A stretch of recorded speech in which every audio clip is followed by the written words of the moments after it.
Okay, this is going to be somewhat of a disjointed list of perhaps interesting hot takes and ideological points of interest and curiosity around geopolitics, and this is somewhat an addendum to the recording that I made on NATO, which is something like the ideological inconsistency or something like that of NATO.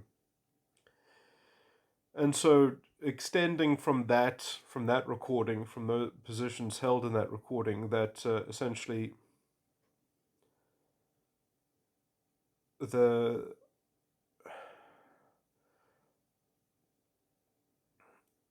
the way that China operates in some way,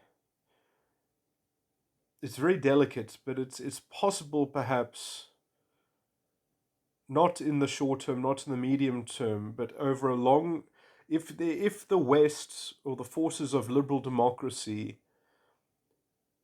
get their act together in some form where it's capable of negotiating or dealing with China on a diplomatic kind of in some kind of diplomatic interface or some kind of brokered meaningful way, which is actually required.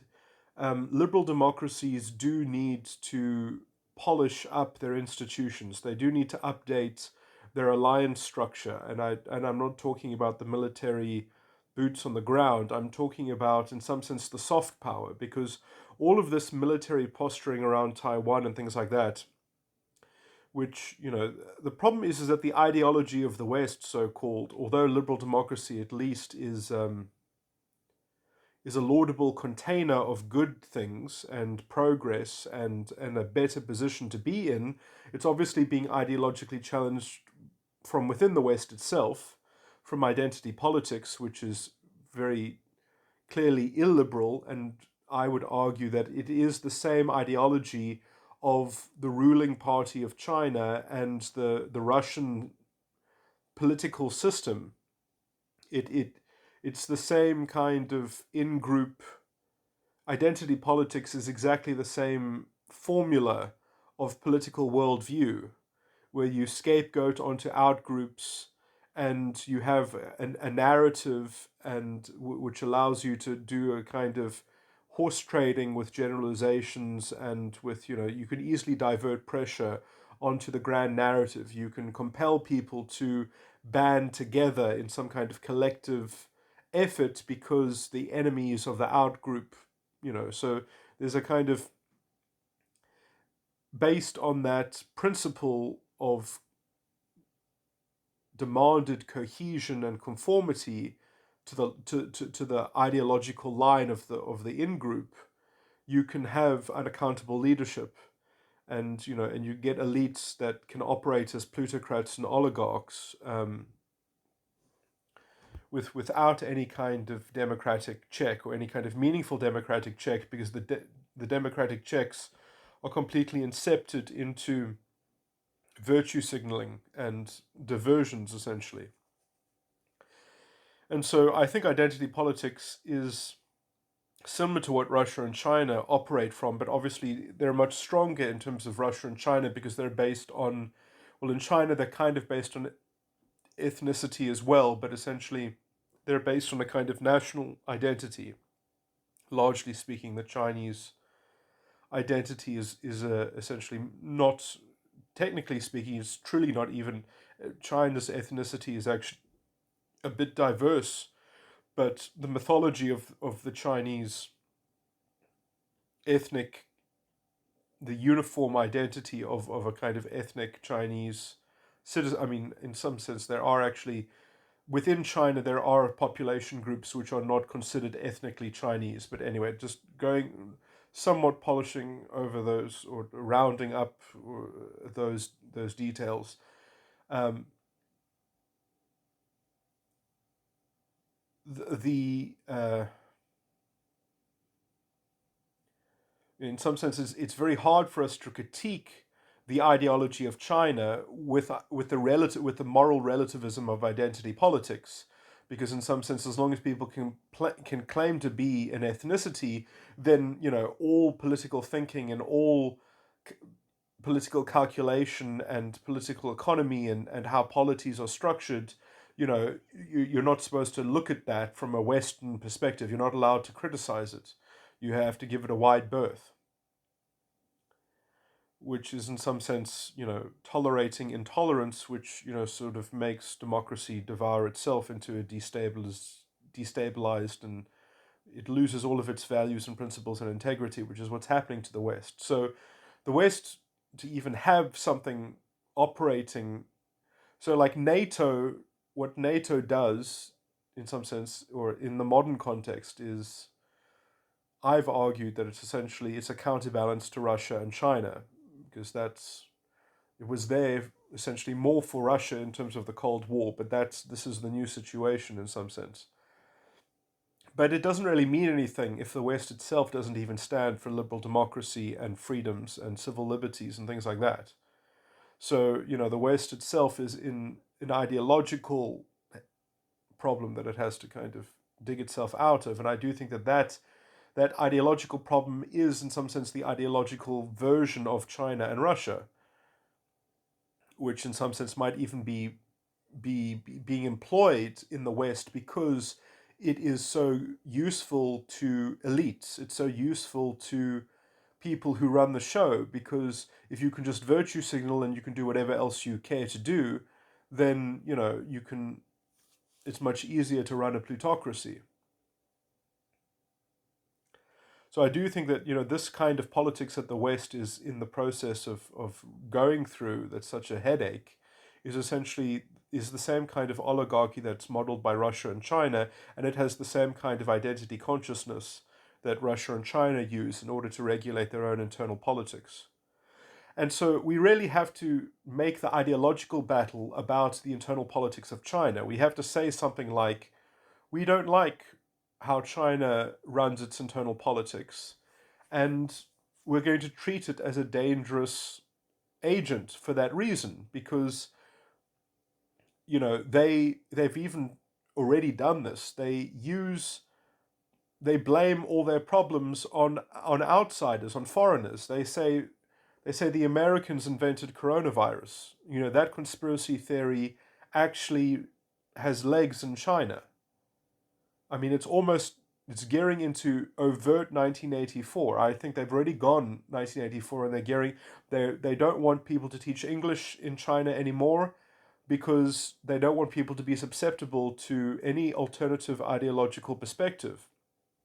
They're trying to, because they know that China itself is going to, like Russia, that there's so much corruption in Russia because of the oligarchy. There's so little proper free market competition, and there's so much, kind of monopolies that are set up.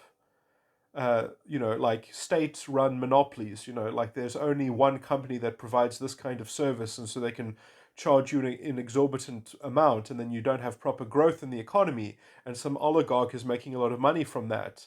That's how Russia is run, and you can only justify that by peddling a narrative that you're going to war with the foreigners and their enemies are at your doorstep, and you're fighting a kind of new Cold War in this kind of identity politics thing. So you have to the way that you get around it is you say, don't criticize your own government. We're at war with the world. We're at war with some other faction.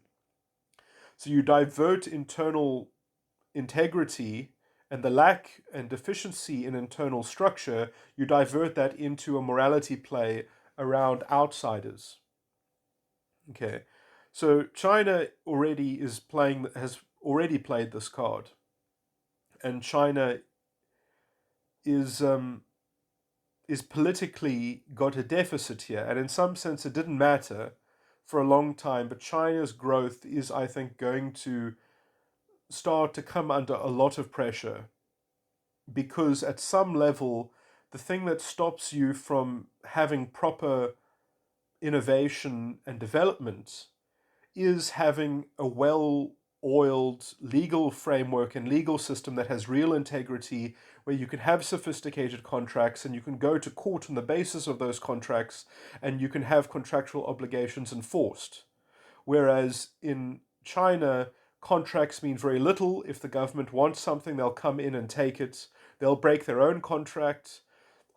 you must listen very carefully to what the people of Hong Kong were complaining about when they were being crushed by China, when they were marching for democracy and freedom, is they were complaining about people farming. That's their complaint against the Chinese system, is that the Chinese ruling oligarchy is people farming, and they get away with it because they can just say it's for the greater good of the entire structure.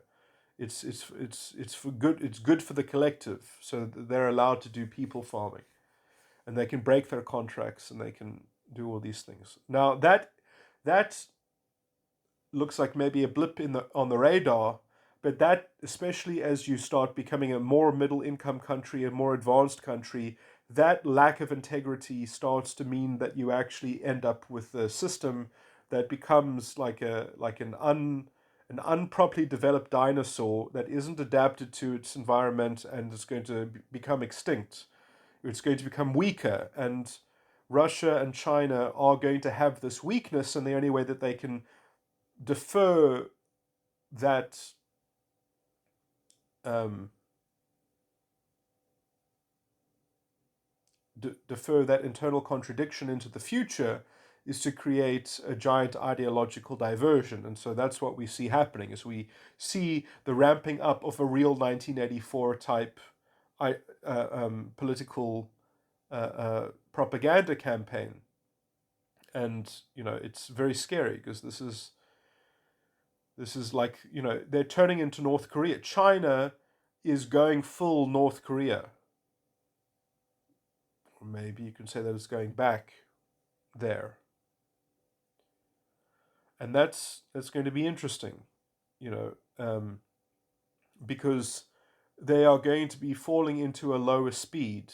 And in some sense, they are anticipating that their growth is not going to, because China has had 30 years of uninterrupted growth, and they've had that growth because of development and because of essentially a capitalistic form of development to some degree, mostly speaking. And that's not really sustainable, and they need to be able to go through some kind of internal, so how they're going to square these circles, who knows? It's going to be very challenging, but it seems that they're ideologically preparing. They're preemptively taking the precaution of setting up the ideology to frame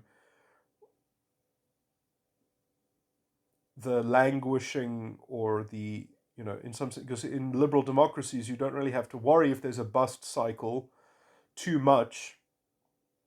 In China, though, it's going to be laid at the feet of the government because they don't have a liberal democracy. And so, anyway,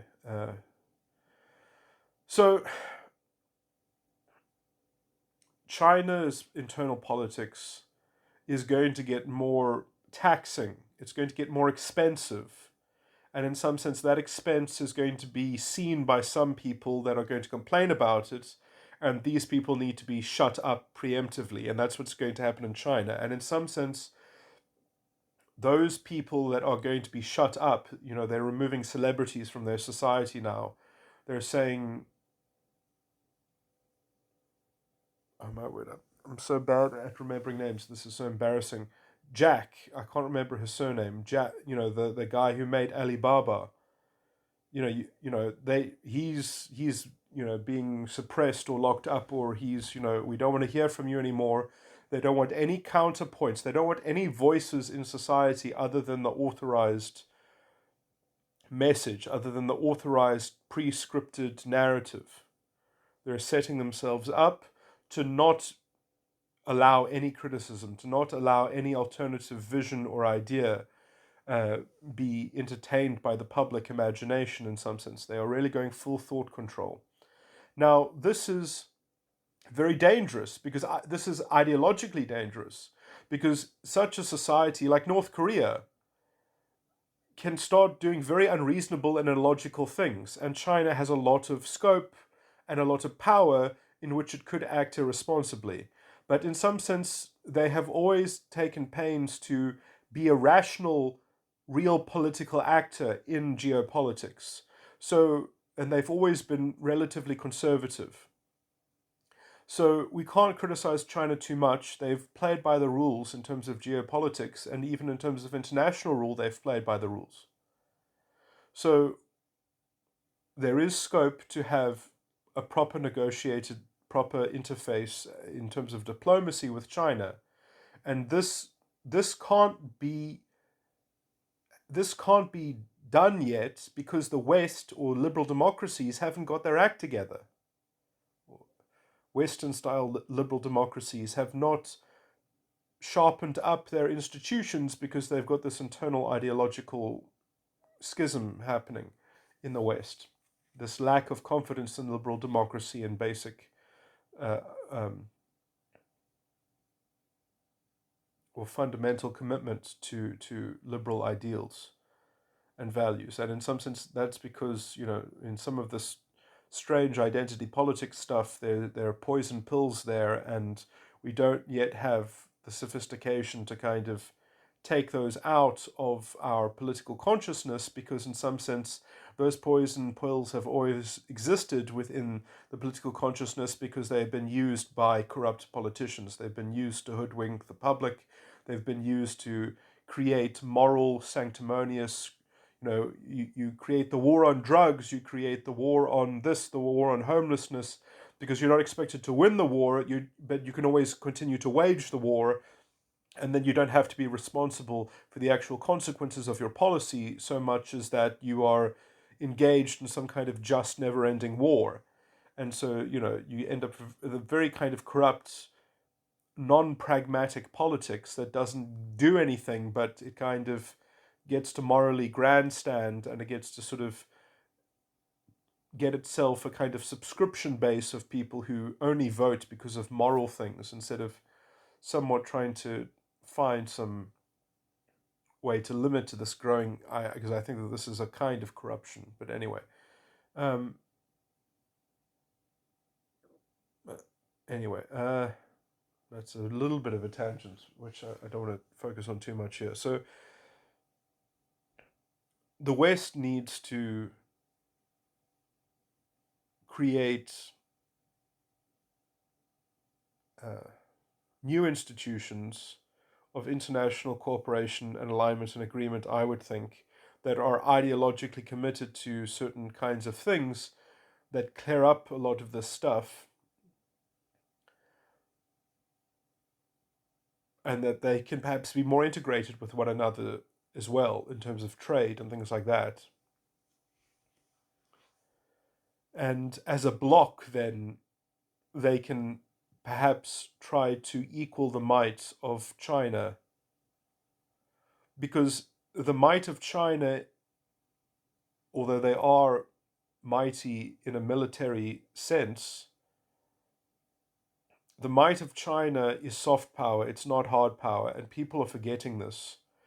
China is a threat not because of hard power. Maybe they are a threat also because of hard power, so that's not to be discounted. But the real threat to, you could call it Western or the American hegemony or whatever of the political system, the real threat is China's soft power. China is going to control the world through trade. It's going to control the world through essentially threatening sanctions or threatening to realign its exports, and because in some sense it doesn't even have to create an internal law. China doesn't have to say we are sanctioning you as a country, because they can control without making a law, because there's such a so they can just, all the businesses within China can just cancel their contract. It doesn't have to be a legal mandate that China gives. It can be a whisper. The soft power is going to be how they control and bring things into conformity and alignment. Now, I don't want to be too much of a fearmonger about this point, but it does need to be understood and raised properly. So this is the true threat that the Chinese potentially face. This is the true threat that that China poses to other countries, but that it has it has been very rational as a real political player in geopolitics. So it has been very careful, I think, to make sure that all arrangements are consensual. It has not conspicuously, to my mind, look, I'm not very astute in geopolitics. I don't follow all the details. So maybe I might be talking beyond actual evidence and facts. So I don't know if what I'm about to say is entirely true, but I would say that they have at least never conspicuously bullied people. But I mean, obviously, this is the problem with soft power, is that you don't really know what goes on behind closed doors, and I've never heard, or maybe again this example exists, but I'm not very aware and don't follow all the details. So I'm not aware where they have actually punished a country by pulling out, by divesting, by when something doesn't go their way, that they have escalated a kind of um, vindictive reprisal or a kind of economic rebuke. I'm not aware of it. And that might just be because all their threats have always been heeded. So, you know, the closest thing that I know as an example of perhaps this is I think it's Ukraine. I was listening on the Duran, and they were talking about Ukraine. I think, man, I might have got it wrong. It might not be Ukraine. It might be another. It was an Eastern European country who has taken a very hard line against China and has, or maybe it was Russia. I think it was China, and they were sort of making a lot of noise, and they were being very pro Taiwan, and China essentially rerouted a whole lot of things, and now sort of Ukraine gets a lesser flow um, of some kind of trade route, no longer goes through this country's transit system. So they've kind of punished the country, but and that example, I think, is the prime example that Western liberal democracy is not going to, if Western liberal democracies do not create strong institutions where they are treated as a bloc and where they have some kind of internal consistency and some kind of internal expectation of reciprocity within their own structure, they are not going to be able to go toe to toe with China, because China, and Russia as well, because in some sense, liberty means that you're going to be more decentralized. Liberal democracies are going to have more decentralized players making up their economies and things like that. Whereas China and Russia, they have this political expense where they've already given up growth. They've already given up some potential of having a more robust and vital economy. They've already paid the tax of conformity and being centralized around some political um,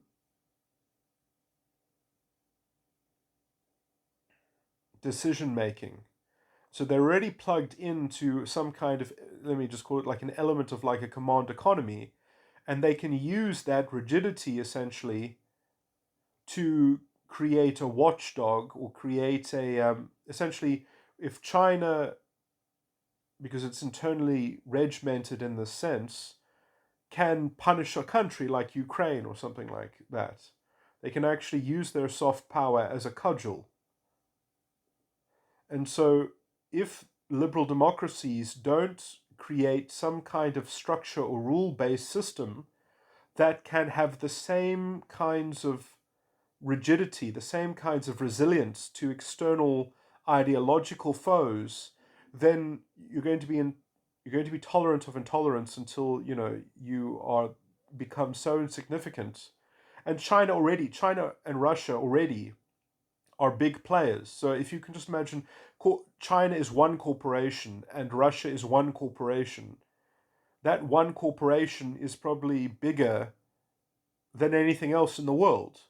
So because they can operate like single corporations, they can maximize their interest as a collective. And the only way that like a liberal democracy can meet that is if it tries to create an institution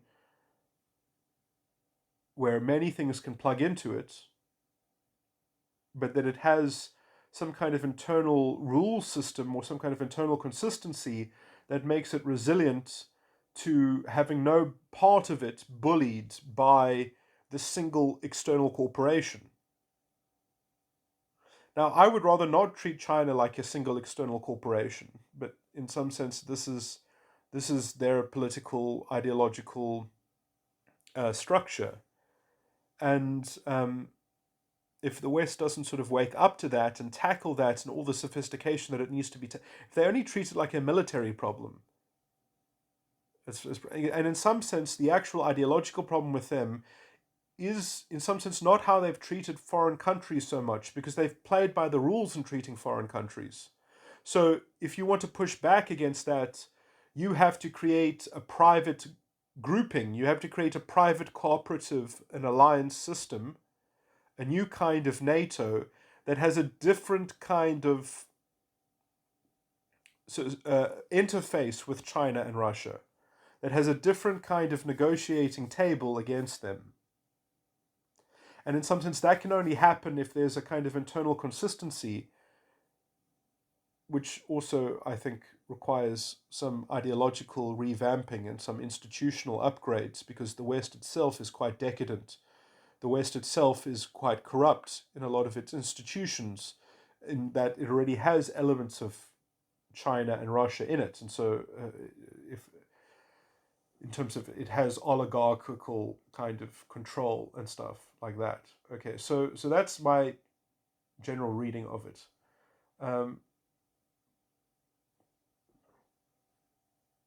Because in some sense, divided, we're going to be conquered. But to try and make liberal democracies united is a very tricky sort of thing, because you have to unite them in a way that doesn't destroy their liberty, so that preserves their decentralization. And I think that the ideological schism that's going on in the West needs to be resolved, so that this is even possible to happen. I mean, if you look at the identity politics in South Africa, I mean, it's or in America as well, it's such a diversion from actually developing a country, but it creates tremendous opportunity for corrupt elites to essentially steal political money. And use resources and then scapegoat the blame onto some external identity group or whatever. There's no accountable leadership. You can be as irresponsible a government as you wish to be, and you can just virtue signal and it's fine. It doesn't, and you just complain that the other person isn't virtue signaling as much as you, and then you get away with it. It's like a circus. So, we have to clean up the circus before we can actually properly deal with these external problems, as it were. That so there are a lot of things on my to-do list, as it were.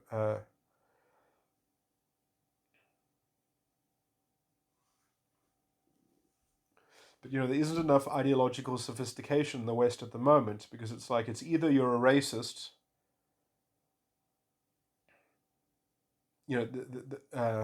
they don't know how to have a country with borders without being labeled a bigot. It's like it's a very simplistic, unreasoned, ideological script that is standing in the way of, having any kind of values operating, or common sense.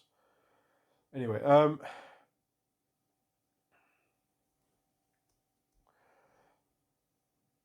so what is the point here? Is and there are arguments that all this stuff was injected into the system by the KGB, and anyway, demoralization essentially. So the demoralization of liberal politics.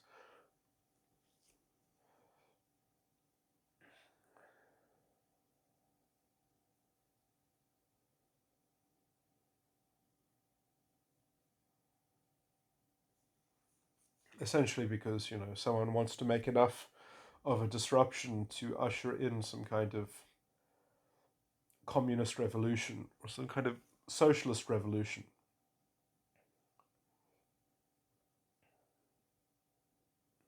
And the problem with that really is that it leads to a caste system. So anyway, the real problem against China is essentially their internal politics.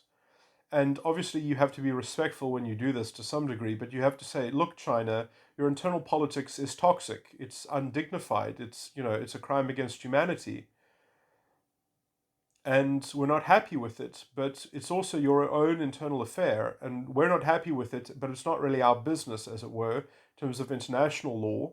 So how about we just say that we're not happy with it, and we don't want to be exposed to you, and we're going to regulate our exposure to you, and we will be more friendly with you if you start making some reforms, if you start liberalizing your politics, essentially, if you start doing something, and you can include China in this you can include Russia in this as well. We don't like how essentially you've got a, an untouchable political oligarchy, and how that essentially creates a kind of caste system as well. I do think that you always get something like the nomenclatura. You get a ruling elite, which say that they're doing it for the people, but they end up, living in a completely higher echelon.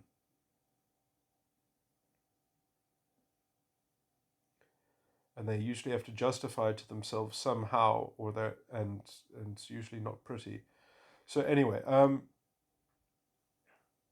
and usually how that's really what makes the system very corrupt over a long enough period.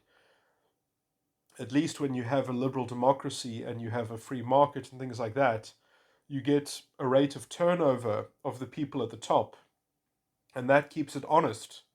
And it also keeps it, I think, within a kind of ideological egalitarianism, where people don't just kind of stay at the top. It's like, you can actually, I mean, some people maybe have so much money that they can never slip out of having money, but they can go from having a large fortune to um, a small fortune or something like that. Well, unless the structure of the economy is so dishonest and is so, sort of that they're institutionalized, whereas too big to fail, as it were. Which, if we probably had a less co-opted, corrupt structure, there probably would be a lot more fluid turnover and these sorts of things. But anyway, um,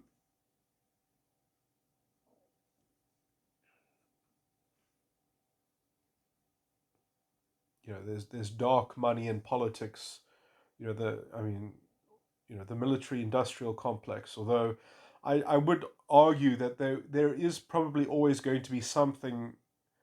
There's always going to be, in defense, there is going to be always something like a military industrial complex, because defense contractors are in some kind of ideological way, are almost fundamentally going to be free riders. They are fundamentally going to be too big to fail, because first off, you can't you need them to be, they can't just sell arms to anyone.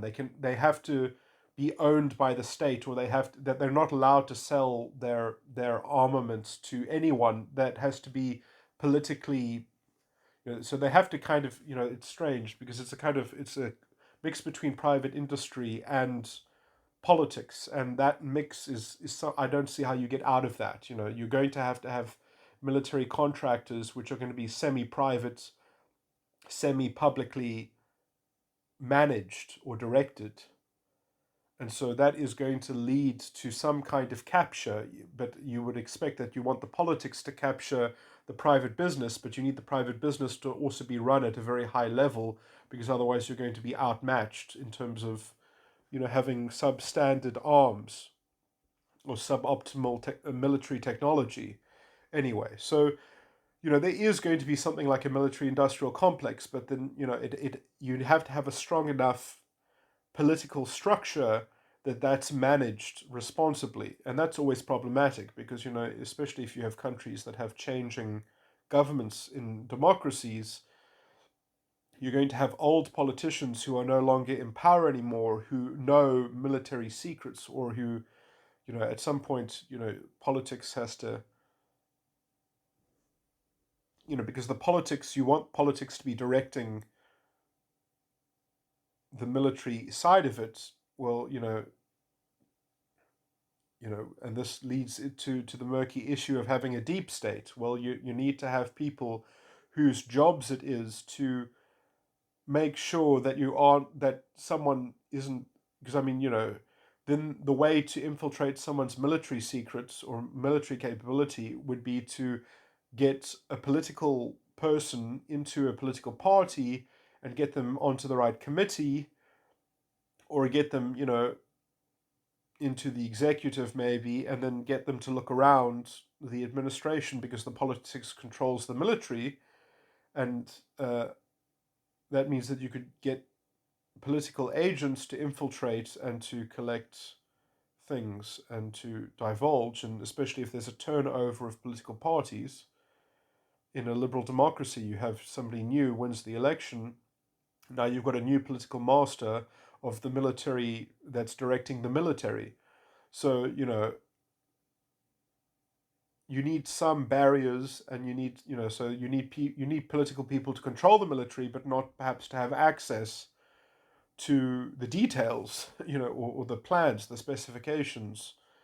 They just know the outline. They just know the kind of the significance of it. But that always ends up entailing some technical specifications, but obviously it doesn't have to actually include the actual building plans of how to produce these things, or just the actual capabilities of the armaments, perhaps.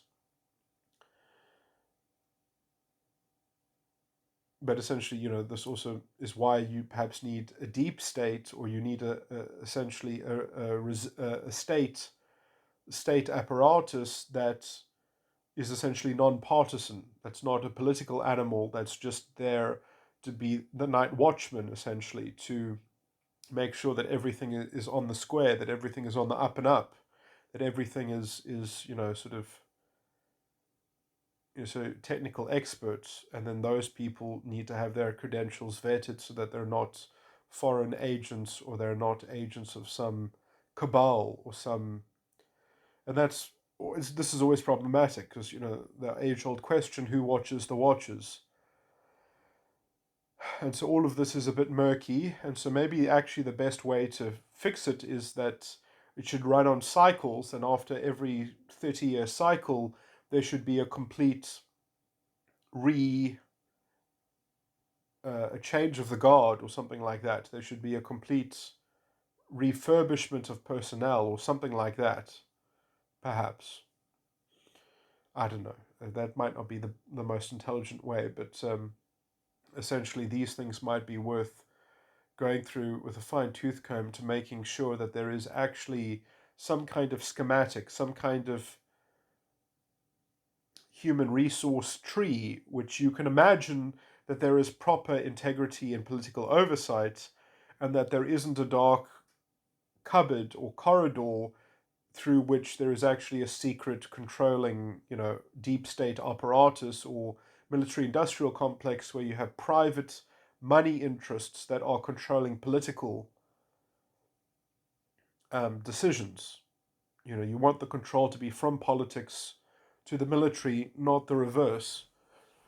Anyway, and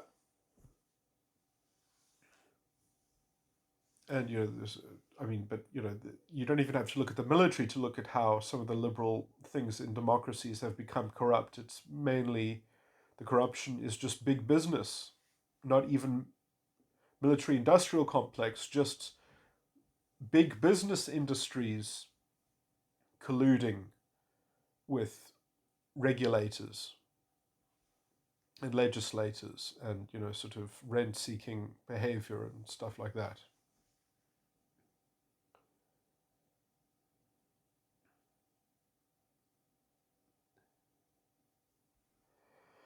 Okay, so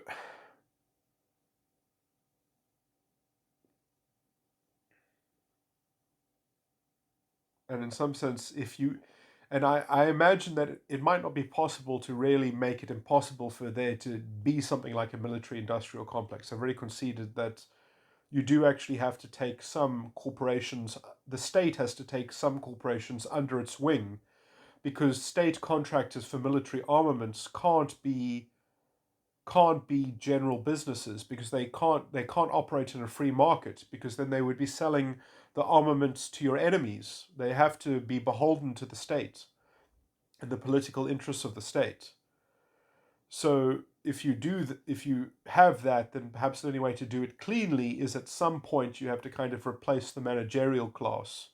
At some point, maybe it's worth it recycling or refurbishing all the executives, revolving in new executives or something like that, and having some procedure of selection which makes sure that there's a good enough of an arm's length distance between the new executives and the old executives to make sure that you have a proper changing of the guard, and so you don't have any kind of, at least if they are going to become corrupt, they're going to have to try to generate a corrupt strategy from scratch. And then perhaps in the changing of the guard, you could also include some kind of audit to work out if there were costs that were wasted, or there were perhaps procedures that were so that you include some kind of auditing procedure and a changing of the guard or something like that. Anyway, but sometimes money looks murky when it's not even murky. It's just because you've got a black book operation, which is technically an illegal operation in terms of the municipal legal structure. But sometimes you do need black book operations. So you can't get around it. Anyway,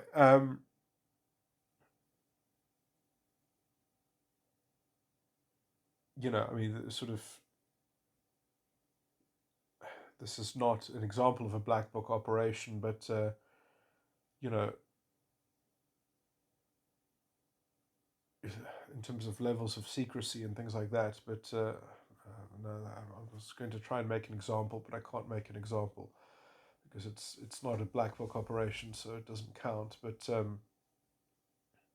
oh, no, I can use it as an example. Imagine Trident was not known.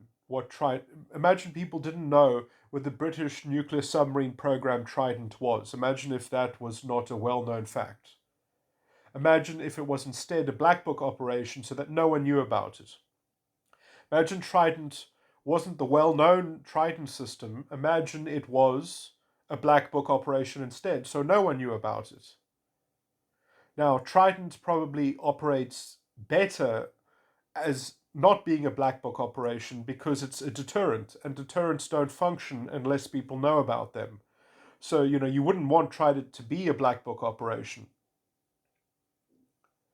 But imagine you wanted something like Trident because you needed to have that capability, but you couldn't have it on the books because then people would know about it.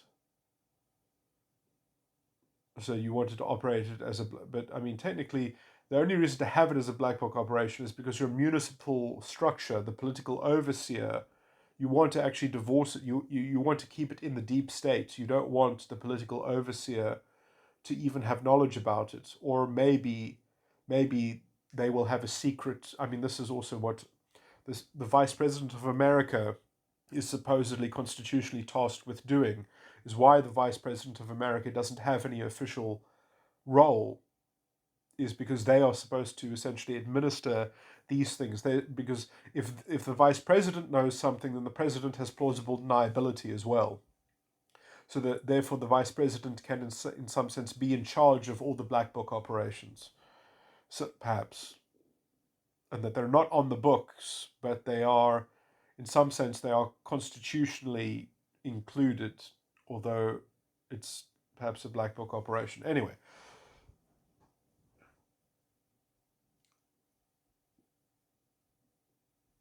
so anyway, this is such a huge tangent.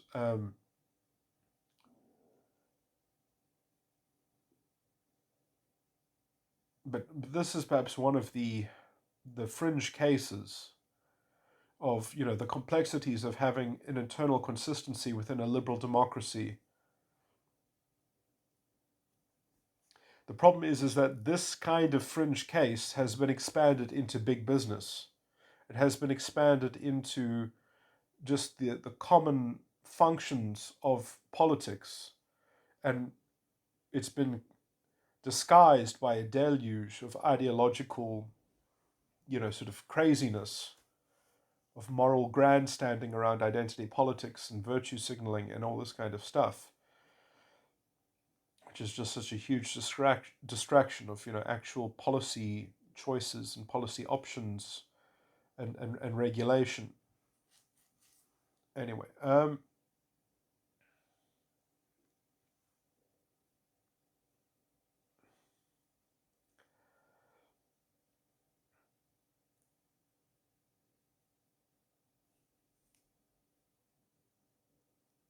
so what is the point? Is that so?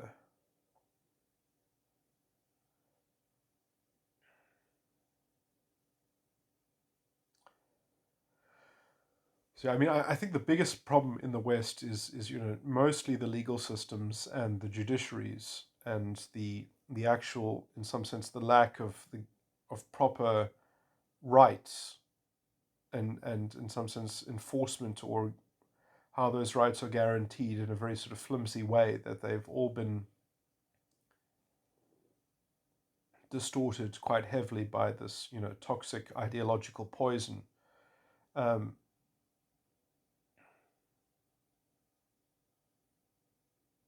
which has been making liberal democracies much more like Russia and China. And in some sense, they have also been operating in that way, not maybe from the legal system, but from the culture itself. The cultural soft power has been policing people's speech and trying to, sort of punish them for speaking out against the crowd. And so, you have these very strange things where the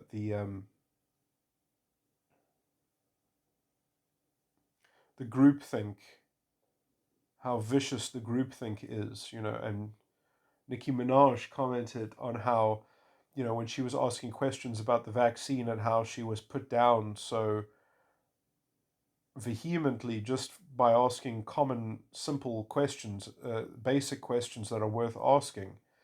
And she was like, is this like China? This is like China, how people are treating me. And it's a perfectly understandable observation. It's a perfectly correct observation. I've been making this point from my NATO recording.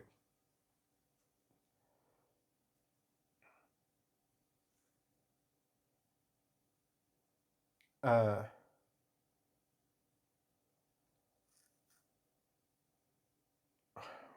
what's the other thing to say about this? So I guess the point is that if liberal democracies get all on the same page, then they can ideologically put China to some kind of terms. And they can say, we want to be treated by China evenly, and what you do to one part of us, we are all going to collectively respond to. and in some sense using some kind of soft power to contain China on the issue perhaps of Taiwan as well.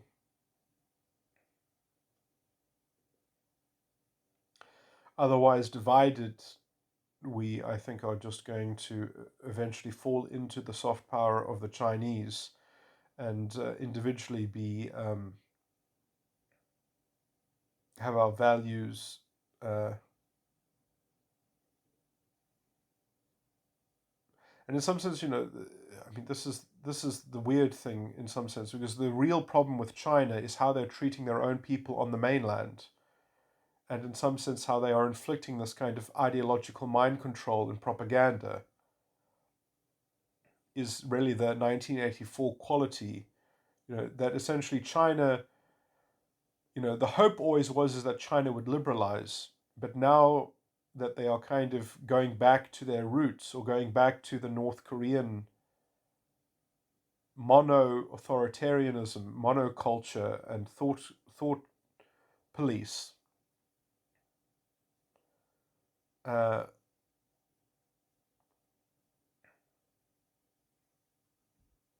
if the West can't respond to this uh, intelligently, if it can't make some kind of, if it can't put China to some kind of terms on that, I think that in the long term,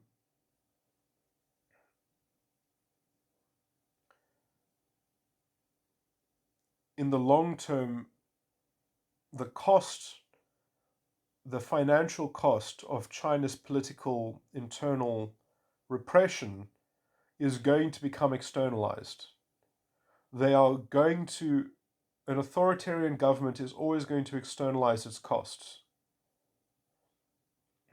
And they will start exporting these costs, perhaps on targeted countries, perhaps, but essentially, and because they are authoritarian and because they are growing in power, they are going to be able to project those costs and impose them selectively.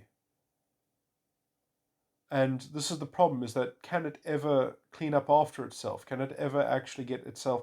And look, there is an outlying possibility that people don't, I don't know how to put this. It's very interesting. We've never seen a high-tech state socialism before in the world. It hasn't existed. China is arguably capable of fulfilling the Leninist Marxist hypothesis of essentially running state capitalism as a crutch, as a missing historical link in the chain to bring about inorganic communism, because that Leninism is inorganic communism. Real orthodox Marx, people fiddle with this semantic terminology so much. Orthodox Marxism supposedly includes Leninism, but when I say orthodox Marxism, I mean original Marxism. Original Marxism is about organic revolution. It's about capitalism imploding on itself, and then you have a proletarian revolution. China is under Mao, was a Leninist, is basically Leninist, is basically the Leninist plan, slightly adapted, but mostly Leninist.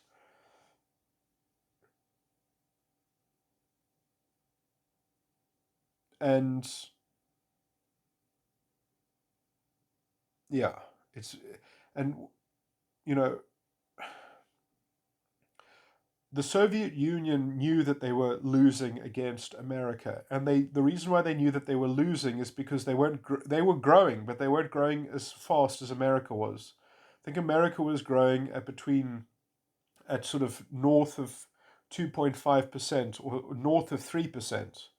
I think America was growing at almost like 3.54% a year, and Russia was growing at 1% a year. And this compounded over 20 years. Russia was left in the dust. And the writing was on the wall, because the Russians just knew that, well, we don't grow as fast as them. So we are the dodo just waiting to happen. We're waiting to become extinct. But the thing that is overlooked, especially later on when some people recognized the problem that America was under during Reagan, and because a lot of people believe that capitalism died during Reagan, that structurally the American economy faltered and it has never recovered. Um,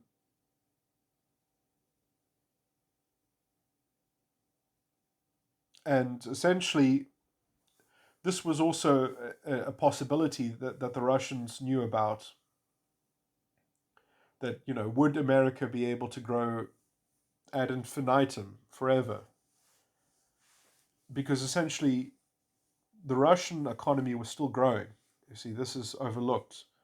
Like, socialism was not a complete failure if because it was still growing. So that meant that people's lives were still getting better, potentially, that they could still increase quality of life. It would just take a lot longer. It would, because the growth was so anemic. So it was, but it was still growing. 1% growth is not nothing, okay? So this is the thing, is that Russia as a model is still capable of growing, whereas America maybe goes boom and bust. And the boom and bust averaged better than Russia, but Russia was just growing every year, was growing, and every time America had a bust, they had to, oh, is this the big bust? Is this the end? Look, Russia's still growing, 1% a year, 1% a year, 1% a year. So anyway, that's just a little nugget of thinking about some of these things. Okay, so the issue then becomes,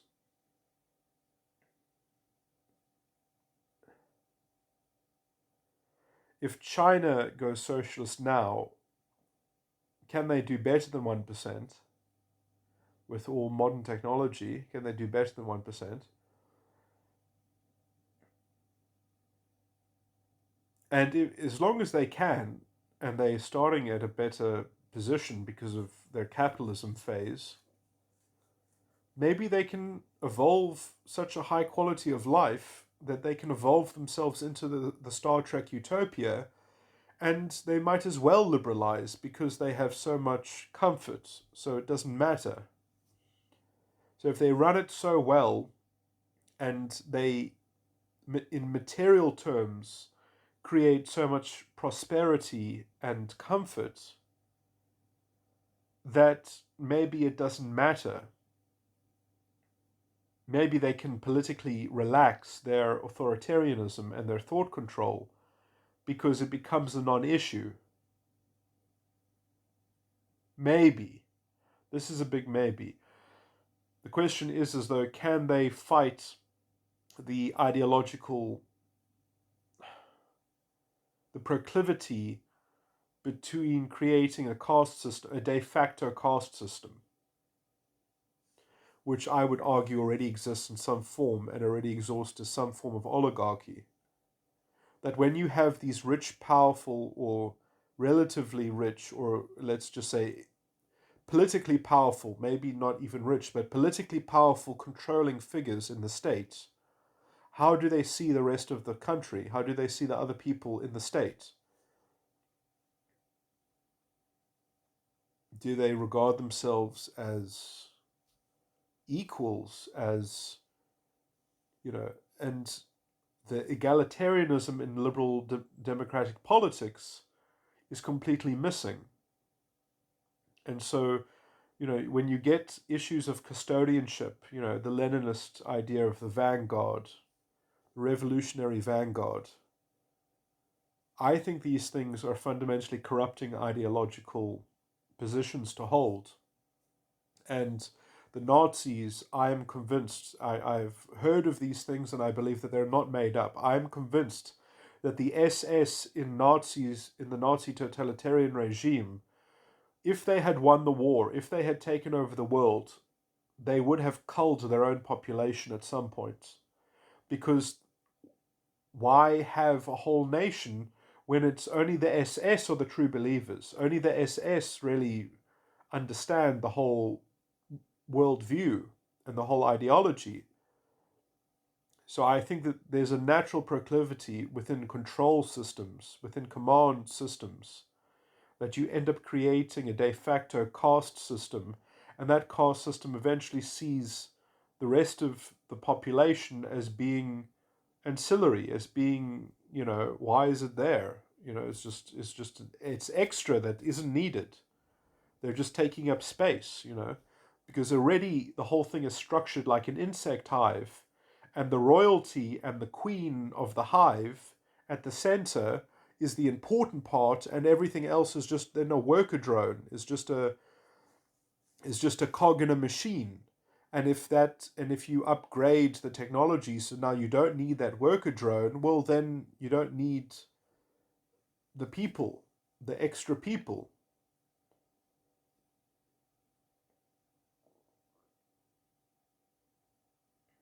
So I think that there's a deeply corrupting thing there, but maybe that can be mediated by a vision of a kind of material abundance within the socialist structure or something like that. Maybe you can have enough material uh,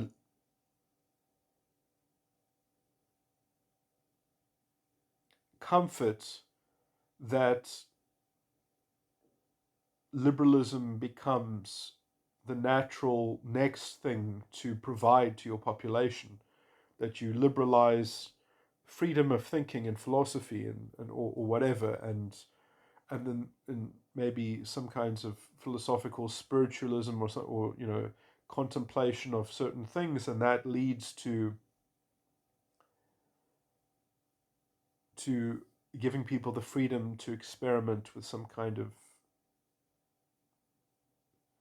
more de facto, in some sense, political autonomy or something like that, or self ownership, or a kind of respect of people's conscience over their self determinism, having some kind of political interface, that you end up trying to democratize some level of, if you have enough material abundance, maybe that leads to some kind of democratized, decentralized choice making in the structure of how things are being managed and administered, that you devolve decision making to people on the individual level.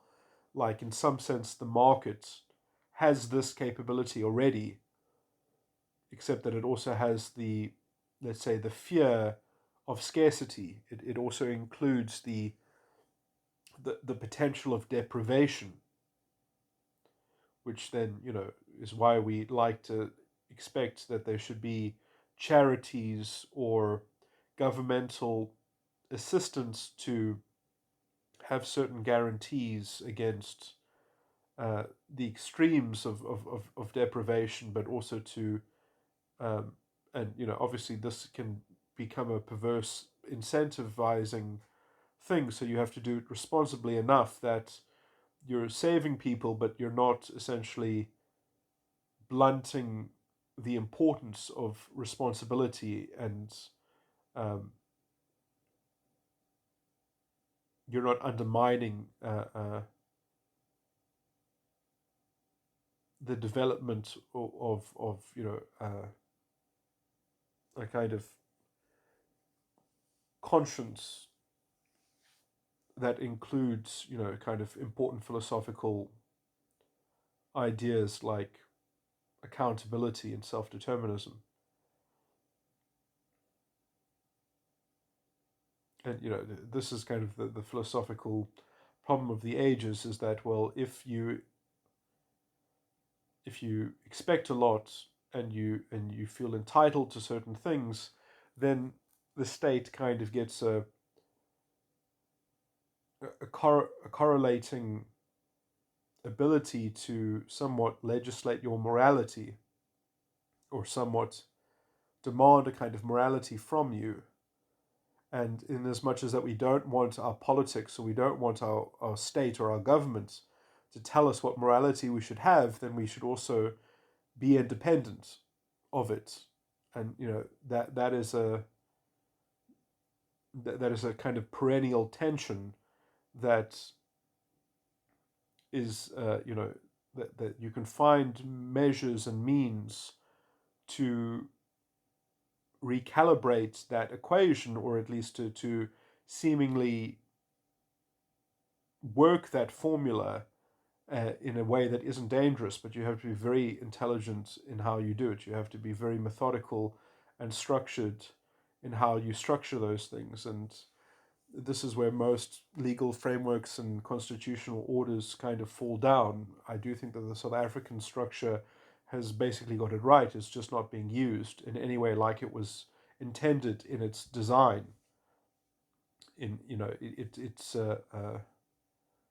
how the state is trying to be a developmental state is completely unconstitutional. It really countermands the spirit of the South African Constitution. But anyway, that's a bit of a tangent. And this is problematic. Is that it's much easier to create a kind of state that is just completely unrelated to the depth of the individual, the depth of the and sophistication and the moral complexity of the human conscience. But if you have a society that is targeting some kind of lowest common denominator and doesn't create the appropriate setting and field within which the individual can properly situate themselves and model themselves, then you end up creating, in some sense, a kind of a straitjacket on moral conscience, and you end up creating a kind of half-breed of a half-baked mentality, which has strange sentiments of statism, strange sentiments of a kind of collectivist moral authoritarianism, or strange sentiments of some kind of cosmic fatalism, or some kind of strange person who is deeply plugged into the world. And I do think that you need a structure of a state that does point to the height of the potential, of the integrity, of the sovereignty of the individual. You need a structure and a justice system that is fit to measure up to that capacity of integrity. And that is fundamentally what we lack in the current kind of Western sort of thing. And this is so esoteric, me going through all these things, and me complaining that this is what China is lacking fundamentally. But obviously also you can't just switch it on like a light switch. You probably have to transition towards it. But seeing some, how you transition towards it culturally is that you have celebrities, because celebrities are ideals of individuals that you can see. Oh yes, that is how you awaken people to the idea of individualism. Is you start off with celebrities, and then people say, oh yeah, he's a real character. You can see him thinking in real time if you can see them on television, or you can see them expressing their opinion, that their individualism is what is being celebritized. And in some sense, then they are a basic model of individualism. Which is why it's slightly undignified when you have these celebrities who are trying to politically proselytize to their followers or their people, because it's being projected on the wrong tone, because it's no, we like you for your individualism, we don't like you for your ideological groupthink. If you want to tell me about an idea that you think is an interesting idea, then present it as an intellectual, don't present it as a celebrity. Sell it to me by convincing me. Don't sell it to me by morally grandstanding about the idea. If you want to teach me something, then put it in a formulation in which you're actually dispersing the teaching of what position it is that you are trying to promote, but don't pander it as a foregone conclusion. Don't, kind of wear it on your sleeve as a kind of as a virtue signal and a sense of moral superiority. And I think that conservatives are much better. Conservative celebrities are much better at expressing their political sentiments because they express it, they couch it even in the language of their own beliefs. They say, well, this is how I see it. They don't put it in absolutist terms of moral condemnation and already put in as this kind of as that they are the voice of justice and reason. They state it as an individual. They don't state it as a disembodied voice of the spirit of the times, of being on the right side of history, or some other such. Um, anyway, but celebrities have that power to call to us. I mean, in some kind of ideal abstract category that yes, you know, that is a case, that is an example of an individual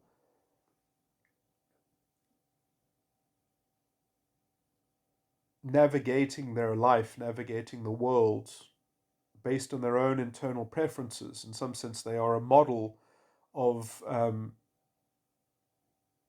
being in control of your own fate and destiny. And obviously, it's a lot easier when you have money and you have fame, or you have notoriety, or you have, let's say, a platform of being hearkened to, of having a following, of having, I believe fan is short for fanatic. So when you have people who are inclined to adulating or being automatically interested in your opinion, you have a kind of blanket endorsement to be yourself, as it were. You have a blank check to cash out your own character. Obviously, this is, I don't exactly envy celebrities because they are in a very artificial position. They're in a very,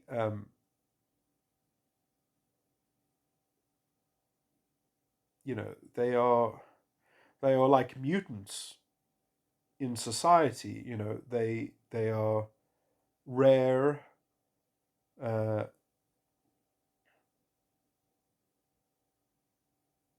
and in some sense, when society, people maybe forget this, but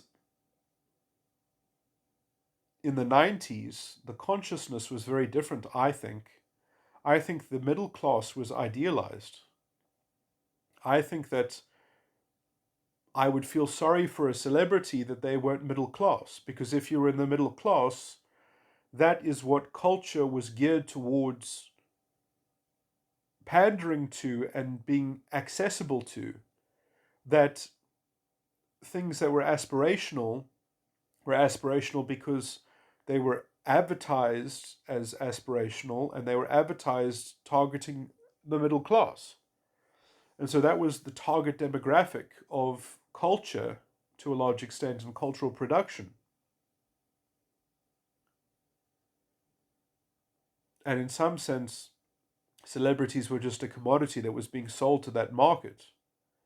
And I would argue, sort of at the expense of the personal lives of the celebrity. I mean, maybe they had other things to make up for it or something like that. But they're kind of freaks in some sense that, I mean, I think the worst thing probably about their lives is the authenticity. Is, how do you mediate authenticity? How do you gauge authenticity? Um, because they are already in a weird kind of surreal framing,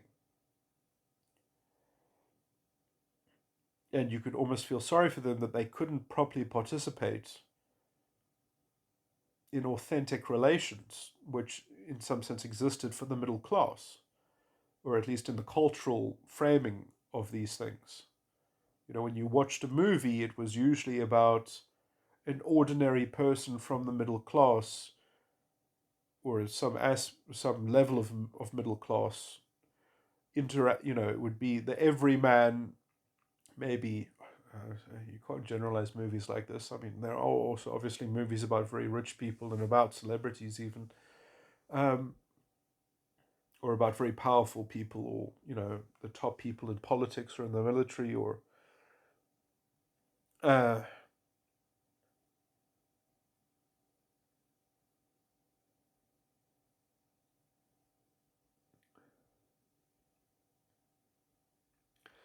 but in terms of how narratives and plots are even enticing for people to go and watch, they're being sold something based on a genre, and that genre will usually conform to the taste of someone's personality or someone's psychological position, or temperament. And these things, I guess, aren't bound to class, or they aren't bound to being a middle class or being a celebrity, or something like that. Um, but I do think that essentially people think that they want to be celebrities, maybe, or people think that it would be nice to be a celebrity. But I think that it's a special kind of loneliness and hell in a lot of ways.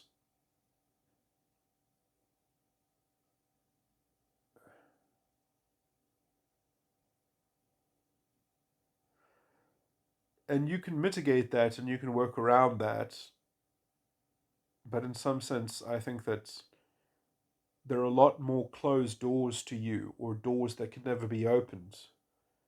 And essentially, that door that can't be opened is to a large extent that authenticity is a bubble to be found in very special locations and very rare settings. It's very hard to enter that.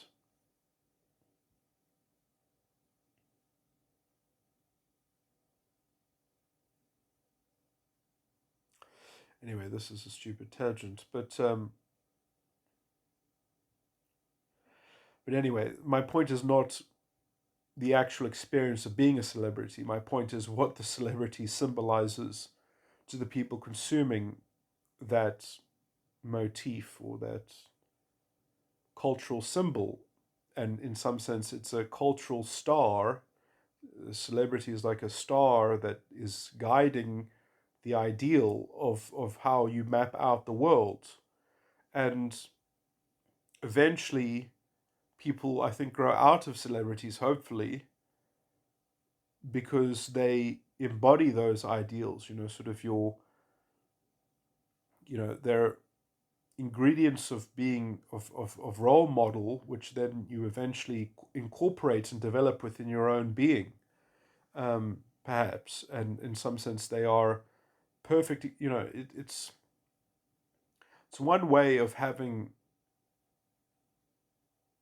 like if you want to have a conversation with someone and you want to talk about, man, this is maybe a bad example, but if you want to have a conversation with someone about psychology or about some theme in reality, you could talk about your own private personal experiences, about your people that have made impressions on you, or you could talk about a celebrity as the example, because maybe both people are already aware of the celebrity. So, I mean, this probably happens a lot in, man, this is an obscure kind of thing, but essentially an obscure example. But within typology, people can say, oh, well, this person is this type and that person is that type.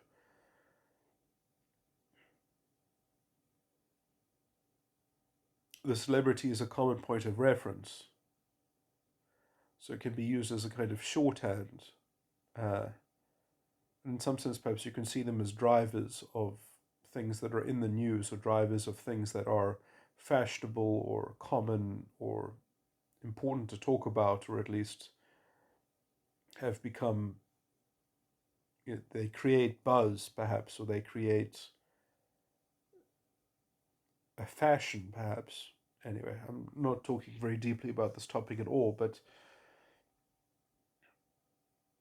at least what celebrities do is they give an example of how an individual can shape the collective consciousness, how they can direct or instigate or trigger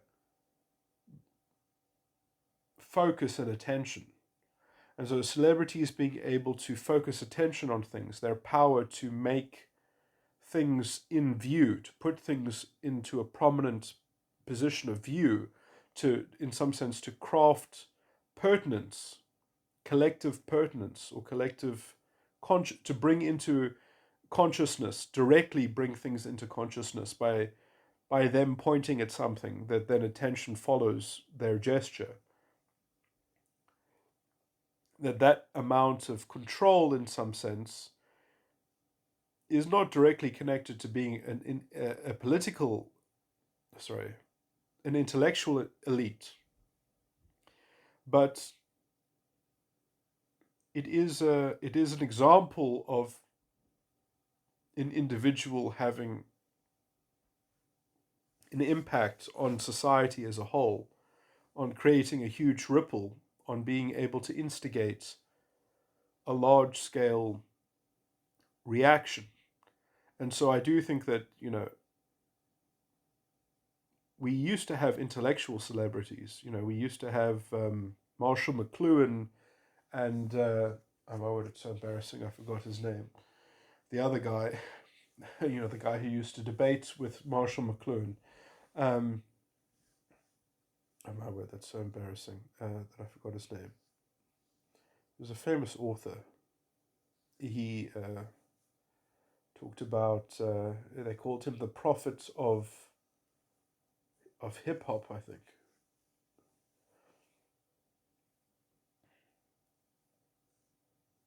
Lived in New York. Anyway,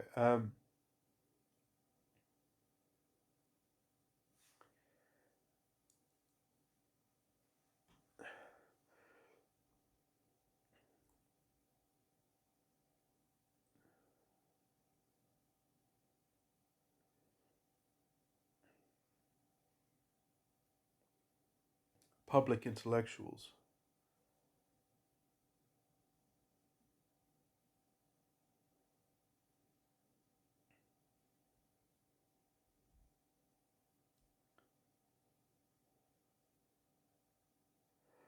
Anyway, I think that you go from celebrities to public intellectuals. China never had public intellectuals. The closest they had to public intellectuals was Jack Ma. I hope I'm saying his surname correctly.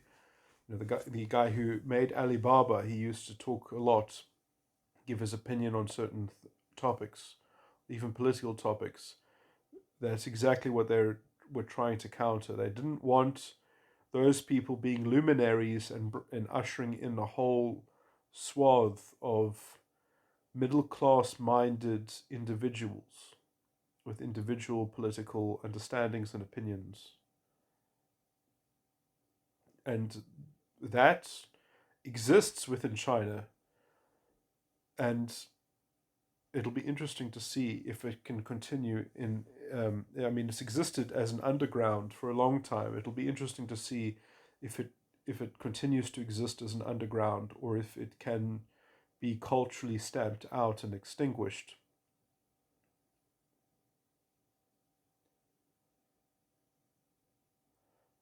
It might be interesting if they do get to banish the use of English, if pirate streams of unadulterated internet and viewing from overseas is not. So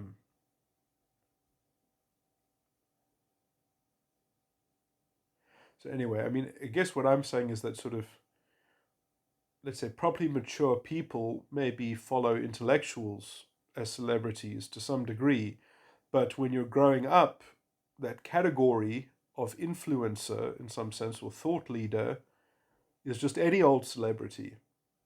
And it's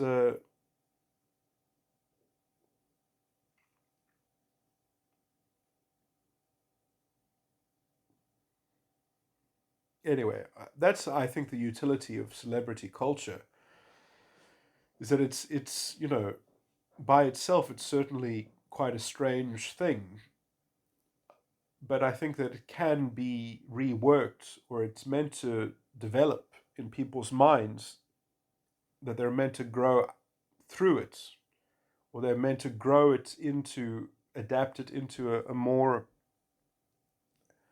responsible and integrated sort of worldview, perhaps. Anyway, I perhaps said some disjointed things about all of this stuff, but and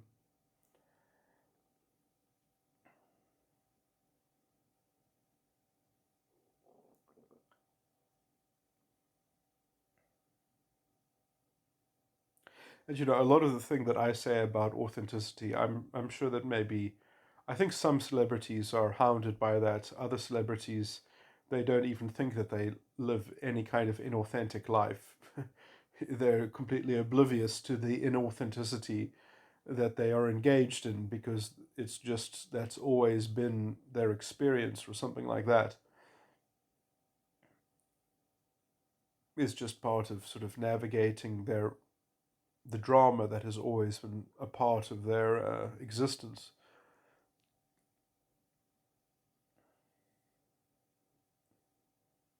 It might also be quite different between the genders as well, um, especially in the context of sort of identity politics. Anyway, I'm really talking about anything and everything now. Let me stop this recording.